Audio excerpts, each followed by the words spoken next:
இதில் விசிக தலைவரோட ஒரு வீடியோ கால் பேசின மறுநாளே அவருக்கு ஏதோ பிரச்சனை எல்லாம் வந்ததா சொல்லப்பட்டுச்சு. இல்லை பிரச்சனை பெரும் பிரச்சனை. தம்பி அவன்கிட்ட சொன்னாப்புல அவன் வந்து விசிகால தம்பி சேர போறாரு அப்படின்னு சொல்லி அவன் நெருக்கடி கொடுத்துட்டாங்களாம்.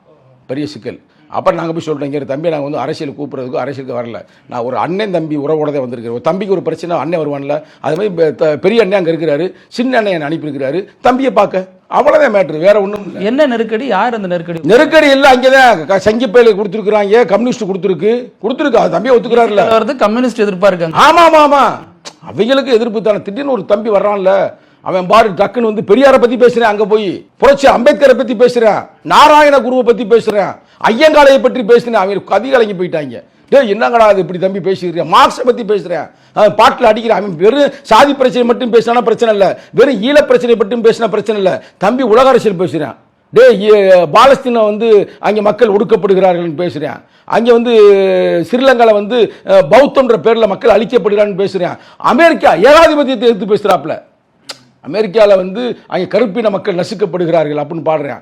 அதெல்லாம் பாடும்போது அவங்களுக்கு ரொம்ப பயமாயிருச்சு. அங்கே வந்து பெருசாக கூட்டம்லாம் வராதுங்க.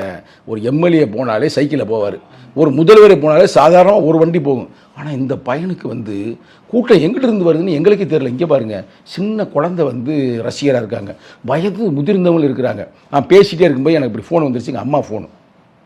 நான் 2 நாளாக எங்கள் அம்மாட்ட பேசலை, திருச்சூர் போனனால.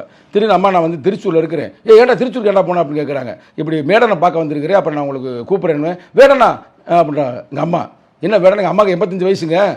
என்ன வேடனா? வேடன் தெரியுமா அப்படின்னு. நாங்கள் தான் பார்த்துருக்கோம்ல, வேடனை தம்பிகிட்ட போன கொடுன்னு எங்கள் அம்மா பாட்டே சொல்லுது, தம்பி இந்த பாட்டு பாட்டுக்காருங்க. அதுதான் முடிஞ்சு போச்சுன்னா, என்னோட வந்து கலை இயக்குனர் ராமலிங்கம் வந்தார். நடந்த நிகழ்வு சொல்கிறேன், அவருடைய வரலாறு. ராமலிங்கத்துக்கு மயம் ஃபோன் பண்ணுறேன், ஏன்னா 7-8 மணி நேரம் ஒன்றா இருக்கும், ஃபோன் ஃபேமிலியில் இருந்து வரும்ல.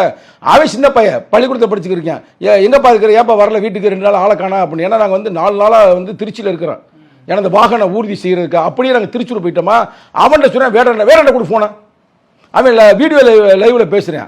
அந்த அளவுக்கு அவங்க க்ளோஸாக இருக்கிறாங்க. அப்போ இதுலேருந்து என்ன தெரிய வருதுன்னா, சிறு குழந்தைகள் இருந்து, சின்ன குழந்தைகள் இருந்து வயது முதிர்ந்த பாட்டி வரைக்கும் ஃபுல்லாக ரசிகராக இருக்கிறாங்க. இதில் வேடன் கூட நீங்கள் இருந்த நேரங்களில் வேறு ஏதாவது விஷயம் பேசப்பட்டுச்சா? அந்த அரசியல் அல்லது இங்கே உள்ள அரசியல்